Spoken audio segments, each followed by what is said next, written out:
કોણ એને ઓર્ડર આપતું હતું? ઈ જ્યારે મારી ઉપર હુમલો કરતા હતા ત્યારે જે લાલ ટોપીવાળા ભાઈ છે એ વિડીયો ઉતારતા હતા, એ વિડીયો એ કોને મોકલવાના હતા અને કોના દ્વારા હુમલો કરાવવામાં આવ્યો છે એની તમામ કહેવાય ને તપાસ થવી જોઈએ. સાથે સાથે જે લાલ ટોપીવાળા જે ભાઈ છે, જેનો તમે વિડીયો જોયો હશે સોશિયલ મીડિયાના માધ્યમથી, કે જે બેને પથ્થરમારો કર્યો, એ પથ્થરમારો કરવા પહેલા એ લાલ ટોપીવાળા ભાઈએ એને ઈશારો કર્યો હતો અને ઈશારો કર્યા પછી એને પથ્થર માર્યો હતો.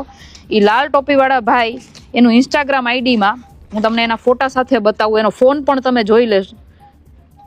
સેમ ફોન સાથે સેમ માણસ, ઇન્સ્ટાગ્રામ આઈડી છે એનું x_રાહુ__307. આ આઈડી સાથે એ ભાઈના તમે ફોટા જોશો ને તો ફોટાની અંદર કાળા કાચવાળી નંબર પ્લેટ વગરની ગાડીઓ આવી ઘણી બધી જોવા મળશે. જો કે અત્યારે એને પોતાનું આઈડી પ્રાઇવેટ કરી દીધું છે. કાળા કાચવાળી ગાડીઓ, નંબર પ્લેટ વગરની ગાડીઓ, આ ગાડીઓ કોની છે, કોની સાથે એના સંબંધ છે? એ સિવાય એક અજીત ઝાલાનો વિડીયો હું તમારા માધ્યમથી મોકલીશ. આજની તારીખમાં અજીત ઝાલાએ પોતાના ઇન્સ્ટાગ્રામ આઈડીના સ્ટેટસની અંદર ગાંજા સાથેનો વિડીયો આ ભાઈ સાથે મૂકેલો છે. એ તમામ પુરાવા હું તમારા માધ્યમથી લોકોને બતાવવા માંગુ છું. સાથે સાથે આ લાલ ટોપીવાળા ભાઈનો એક વિડીયો હું તમને આપીશ. જ્યારે હું અને અલ્પેશભાઈ કથિરિયા આ ગોંડલની અંદર આવ્યા હતા ત્યારે ગણેશ ગોંડલે જે બધાને એક સરખા કાળા વાવટા અને એક સરખા બેનરો આપ્યા હતા, એ બેનર સાથે, એ કાળા વાવટા સાથે અમારો વિરોધ કરવામાં એ ભાઈનો વિડીયો ખૂબ જ ગર્વથી એને નાખેલો છે. સાથે સાથે એને એના આઈડીની અંદર ઘણું બધું એવું લખેલું છે, એ પણ હું તમને જણાવવા માંગુ છું.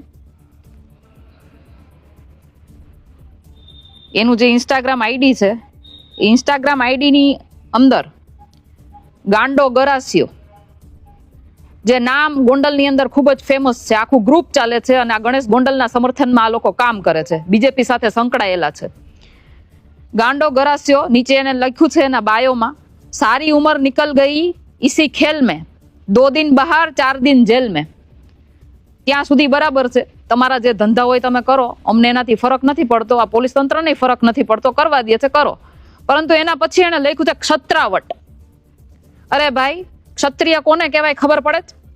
ક્ષત્રિય ધર્મ એવો હોય કે જે બધાની રક્ષા કરે. આ છાના મના કોઈક બેનું દીકરીઓને મોર કરી અને કોઈ બીજી બેનું દીકરી ઉપર હમલા કરાવવાના પ્રયત્નો ન કરે, એવા નીચ કામ ન કરે. ક્ષત્રાવટ કોને કહેવાય? એટલે આ તમારા બાયોમાંથી કાઢી નાખજો. મારે એટલું જ કહેવાનું છે, આખા ગુજરાતને ખબર છે કે આ હુમલો કોના દ્વારા કરાવવામાં આવ્યો છે. બસ પોલીસ તંત્ર એનું કામગીરી વ્યવસ્થિત રીતે અને નિષ્પક્ષ રીતે કરે. બીજું સાથે મારે કહેવાનું છે કે હર્ષભાઈ સંઘવી વારે વારે કહે છે કે આવા કોઈ પણ લુખા તત્વો હોય, ગુંડા તત્વો હોય, આવી કોઈ પણ એવી હરકત થાય તો એનો વરઘોડો કાઢવામાં આવશે, એના ટાટિયા ભાંગી નાખવામાં આવશે, કોઈ પર ચમરબંધીને છોડવામાં નહીં આવે. તો કાલની તારીખમાં મેં હર્ષભાઈને કીધું છે અને છેલ્લે મને એની ઉપર વિશ્વાસ થોડો ઘણો છે કે આટલા ખુલીને બોલે છે મીડિયામાં આવીને તો આ લુખા તત્વોનો વરઘોડો કાઢશે. નહીતર પછી મેં કાલે જે મીડિયાના માધ્યમથી જે બંગડી પહેરી હતી ને, એ બંગડી 48 કલાક પૂરા થાય એટલે બંગડી પહેરી અને મીડિયાના માધ્યમથી મને બતાવી દેજો કે આ બાહુબલીની સામે નાયબ મુખ્યમંત્રી કે ગૃહમંત્રીનું કંઈ ચાલ્યું નથી. જેવી રીતે કોઈ પણ મંત્રી, તમારા ભાજપમાં જે બધા મંત્રી છે ને, એ લોકોનું ચાલતું નથી ને, એવી રીતે ચાલ્યું નથી. જોકે અહીંયા લોકલ પોલીસ તો કઈ કામ કરતા નથી. એસપી સાહેબને રજૂઆત કરીએ છીએ, પણ એસપી સાહેબ તો ખાલી હા થઈ જશે, હા અમે જોઈ લેશું, હા અમે તપાસ કરી લેશું, પણ એની તપાસમાં કઈ ખુલતું નથી.